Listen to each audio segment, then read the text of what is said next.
What is the difference between reactive and proactive providers? We will discuss that question on today's MSP Zone. You're entering the MSP Zone, a podcast for the managed services community, covering news, analysis, and interviews from around the globe. Elevate your MSP game by staying in the MSP Zone. And now, your host, Charles Weaver.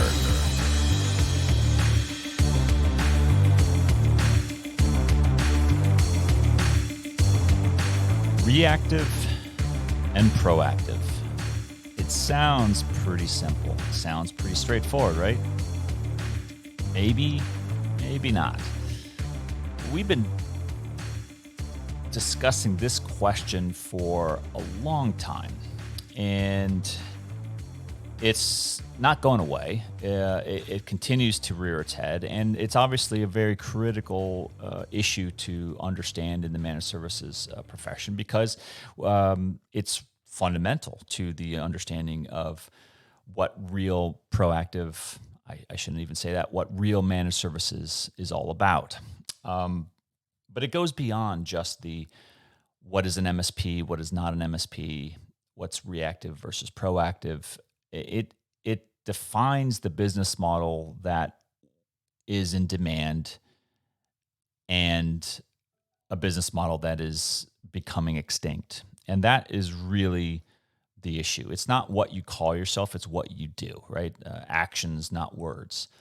And in this case, we're taking it to the next level where you as a IT provider, regardless of whether or not you're really reactive or proactive, you as an IT provider are expected to do certain things these days, and those expectations are either reactive or they are proactive. They're not both. They can't be both. And that's what we're going to talk about today. We're going to attempt to prove that point or lay out an argument for why one versus the other is the path of the future, and dare I say, why one of those and not the other is the only way that you could accomplish some of the obligations that we as service providers have in today's regulatory landscape. Simple enough. Actually, it's not very simple at all, but we're going to make it simple, as simple as we can today.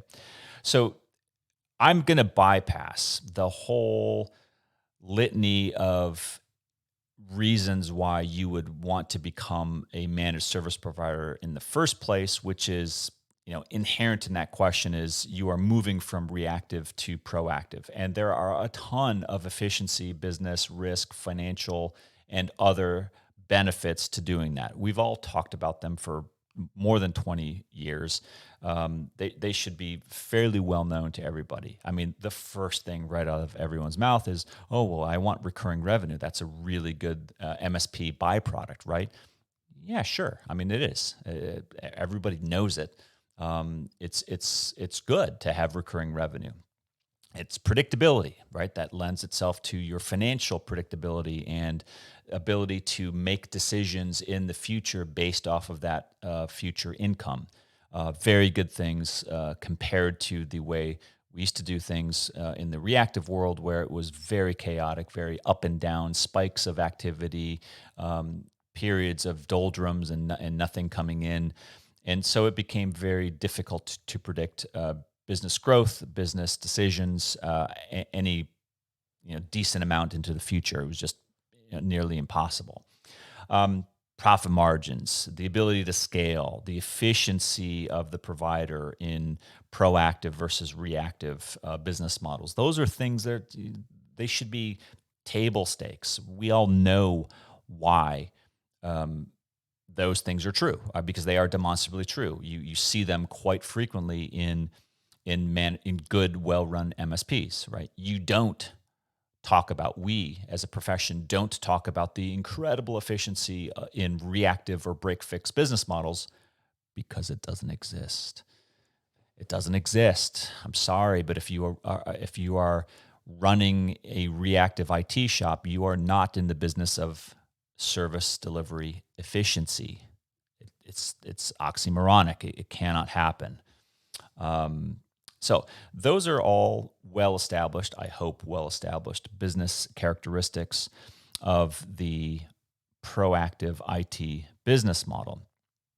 What I would like to turn our attention to collectively is the data privacy and data security aspect of the equation, and make the simple point that if it's not impossible, then it is certainly impractical or very, very difficult for the reactive IT provider to meet the common day current data privacy and data security obligations that we all face.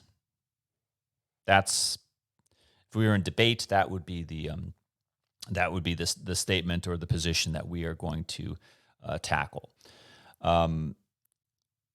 It's not. I think it's impossible. I think it's impractical. I think it's foolish or silly to even attempt to place common current day data privacy and security responsibilities onto a reactive IT provider, because they will inherently miss a great majority of the underlying requirements placed on them. It's just it's not because they don't want to do it. It's not because they have bad intent. It's because the business model doesn't allow them to meet those business challenges, those regulatory challenges. We're going to talk about that in a little bit of greater detail. The most obvious, the thing that everybody should be very aware of, and dare I say, it's everywhere on the planet.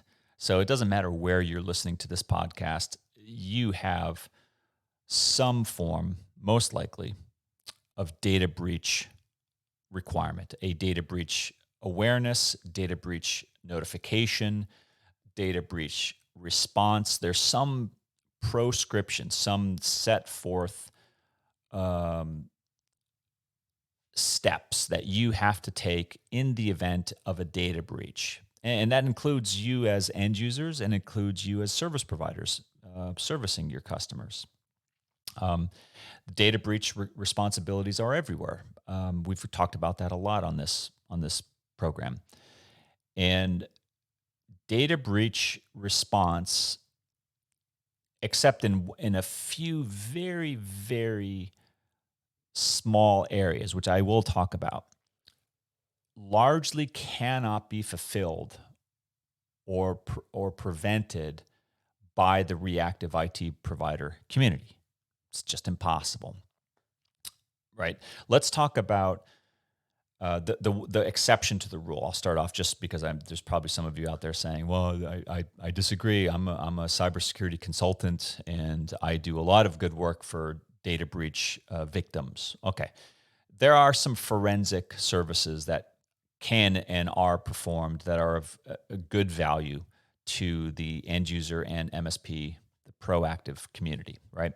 This is a breach has occurred, and the MSP, let's say, needs forensic expertise in order to go in, figure out what happened, in order to assess damage, in order to assess what failed, and in order to develop a plan to remediate that, whatever the thing that broke down. And sometimes it's not something that broke down by design. It was broken down because someone brute forced their way in or circumvented what was otherwise an appropriate level of security.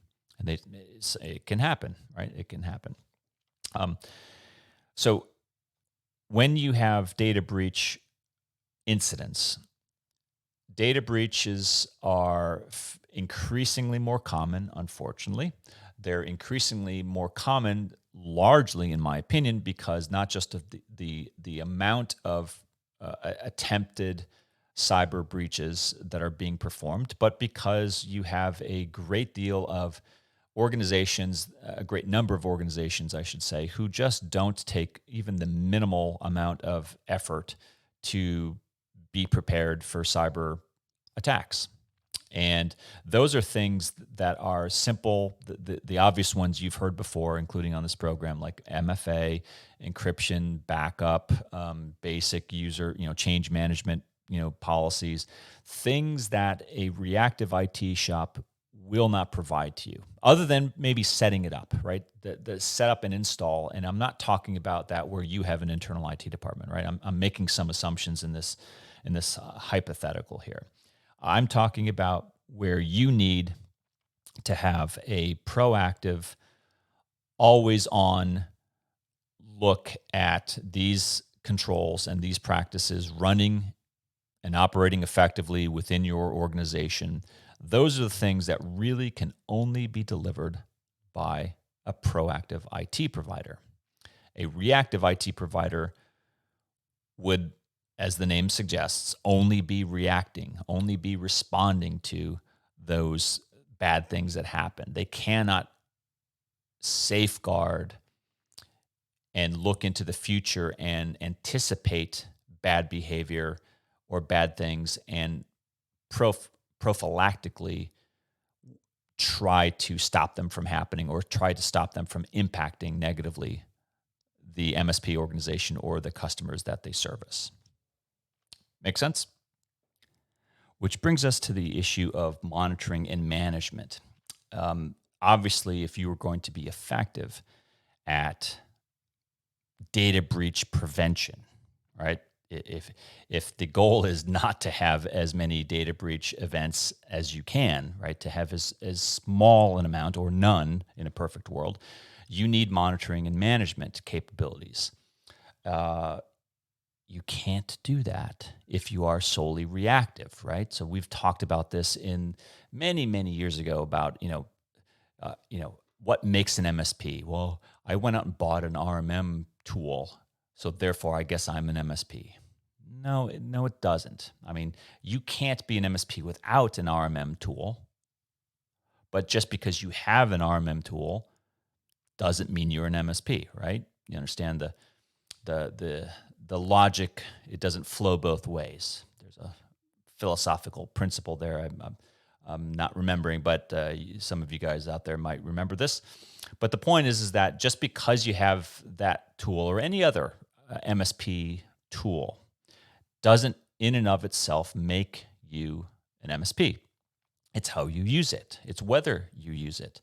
And it's the proactive nature that you use in which you use a monitoring management system. And it's not just RMM, it's also the ticketing. It's also many of the other necessary tools that make up a proactive IT provider.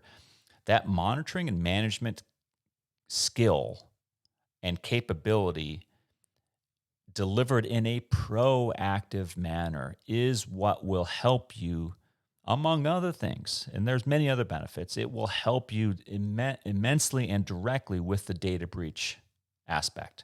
It will help you prevent, if you're doing it properly, data breach incidents. So you don't have to deal with those forensic cleanups. You won't have to deal with the procedural, regulatory, statutory in some cases, data breach responses and notifications and steps that you need to do because you were involved in a data breach.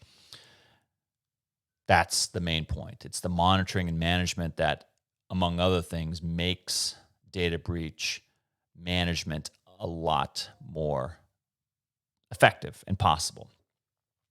And let's not forget the third critical element here, which really lends itself more towards, not exclusively, but vastly more towards proactive providers than reactive, and that is the ongoing management, first of all, the establishment of, and then the ongoing management of cybersecurity controls. What do I mean by that? Well, first of all, you have to set up the controls. And in many cases, what I am seeing today is you have a huge amount of work on the part of MSPs to help them train and establish IT and business controls for their customers. What I mean by that is that there's a lot of end user organizations that don't have any meaningful IT controls today. They've got business controls, they've got financial controls, they've got HR controls. But to the extent that it extends to cybersecurity, to the extent that it extends to their IT management, which can have huge impact on financial, risk assurance, business, HR, corporate, all those other things that they may have. The IT side does impact all of those areas greatly today, just because of the way that IT is leveraged and permeates almost every part of our lives. Those cybersecurity controls without the MSP would be virtually non-existent. And more to the point, the MSP, without the MSP's services, proactive services, I'll remind you, those cybersecurity controls would not even be remaining, right? They even if you stood them up on day one after an extensive consultative engagement, there's no, a reactive provider would do exactly that. They sell a consulting project. They say, these are all the great cybersecurity controls you need. Do all these things. Great. We'll see you later. And that's the extent of it. And then on day two, what happens? You guessed it. All those controls start to break down. They start to devolve. They start to evaporate. They start to become exposed to the external forces of change, decay, and apathy that is just part of human condition. And without the MSP, without the proactive side of what an MSP does, those controls, those cybersecurity specific controls, again, would largely be left to decay and rot and just go by the wayside. Again, that would happen and typically does happen in a reactive environment, right? It takes a lot to constantly maintain a control and have it be not just created and architected correctly, but also maintained. Maintained means it's being monitored, it's being managed, it's being updated, and it's being enforced. And there's a huge element of enforcement value that comes from the adoption of and use of a proactive IT managed services provider. A huge amount. There is almost no value to cybersecurity enforcement from a reactive IT provider. Again, other than the initial standing up of that control or the architecture of the control, probably chiefly through a consultative engagement that has an end date, right? It ends. It's not ongoing in any way, similar to what a managed service provider is like. So those are the three areas, right? Data breach, monitoring management, cybersecurity controls, all three areas that today squarely, directly impact data privacy and data security regulations, requirements, obligation, and risk.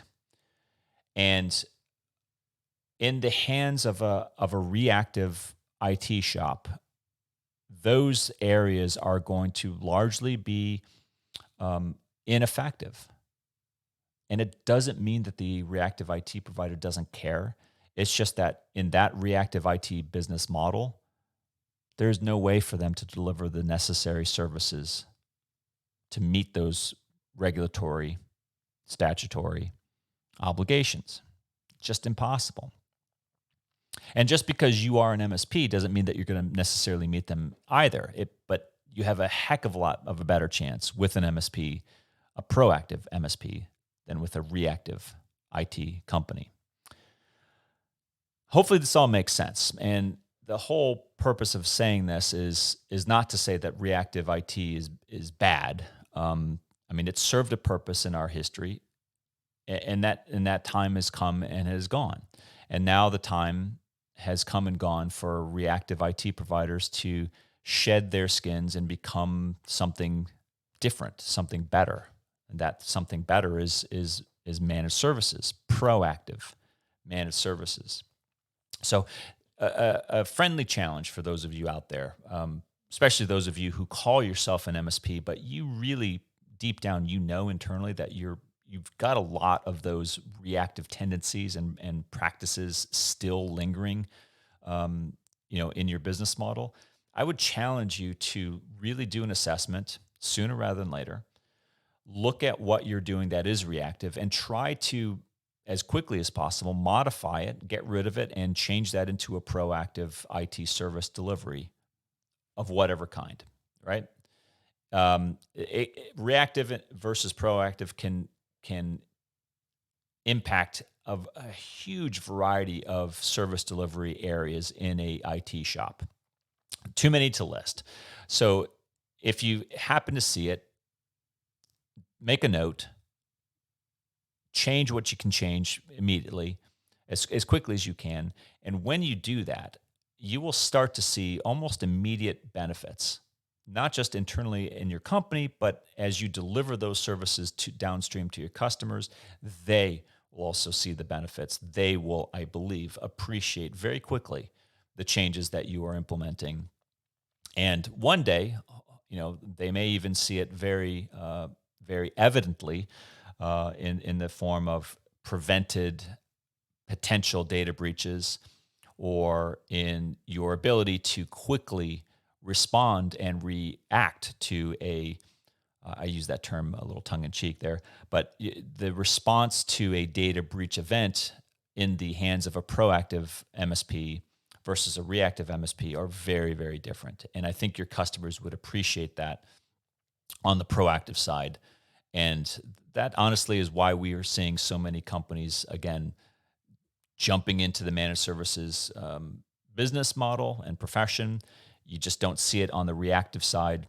And there's a reason for it. It's because the regulatory, specifically the data privacy and security forces, are more responsive to and demanding of proactive IT managed services than they are of reactive. And I think that's just going to be the future moving forward.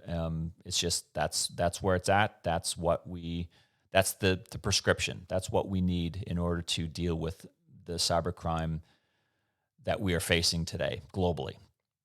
I hope this helped. If you guys have questions, it's a confusing concept. It's a bit philosophical. I appreciate that. But if you have questions specifically about this, public, you want to mention it publicly. If you have it in confidence, you don't want to have your name read. We won't do any of that stuff. But send us a note. Send us an email at mspzone@mspalliance.com. We'd love to hear from you guys if you have thoughts about this one way or the other. We love to hear from you guys, especially love hearing questions and hypotheticals and challenges that you face. We love to address those and bring them out for everyone to hear about. So until next time, this is Charles Weaver with the MSP Zone. Thanks for listening. If you enjoyed today's episode, please give us a like. Make sure you are subscribed to the podcast so you will get notified when future episodes are released. We will see you next time in the MSP Zone.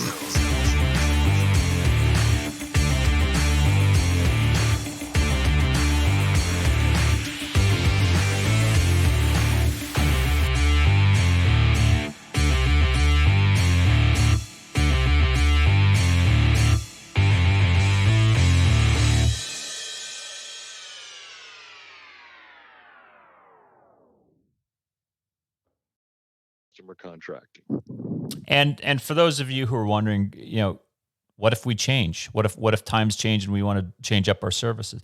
Do it. I mean, your service catalog can and should change over time, but it's a heck of a lot easier to do it with a structured approach where, let's say, a customer, 2-3 customers start coming to you and say, "Hey, we want a new service that we don't offer."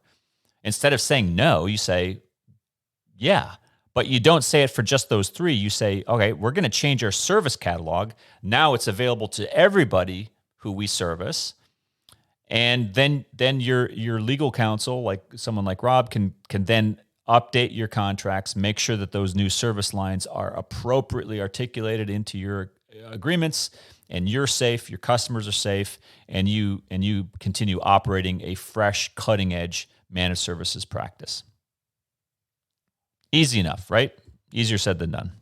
Anyway, Rob, any final thoughts? Any areas that you would recommend for an MSP who's just getting started? Maybe they're looking to reset that, hit the reset button on their practice when it comes to the service catalog. For the more mature people, I'd look at which of the service lines have high penetration, and which of the service lines have low penetration. And on the low penetration service lines, you got to examine why. Is it too expensive? Customers don't understand the value proposition. Whatever the reasons are, okay? I would think about jettisoning those low adoption rate services and building an offering around the stuff that most of your clients are adopting. And narrow your menu to the stuff that a high percentage of your customers are using.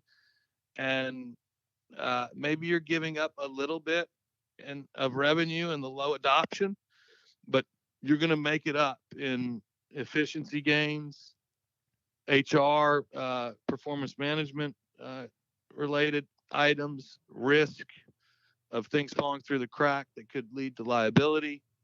And so that's what I would recommend for the more seasoned MSPs. For the new guys, I would go with core managed services to start. And that would be, remote monitoring and management, antivirus, firewall, certain application support. But I would start with the core services. And then I would go from there into hosting and cloud. So either hosting or reselling. From there, I would go to backup and disaster recovery. And from there, I would go to managed security services. But the core services that are built around, remote monitoring and management are still very viable today. And if I'm just getting started and building a service catalog, I'm going to focus on core managed services. Or if I'm security oriented service provider, just managed security services only without a lot of the non-security services. So yeah, I think the earlier on you are in your maturity, the more focused you need to be. Smaller menu, more focused. I think that's great advice, Rob. And look, again, you have options, but if you do it in the right way, in the right sequence, and you end up in the spot where we've been talking about for the last 28 minutes, you'll have a easier managed services practice to manage. It'll be a lot more efficient, a lot more secure, a lot less risk, and you'll be able to sell it and market it much more efficiently and easily. And I think you'll be really surprised at the results. If you have questions, let us know. Let Rob know.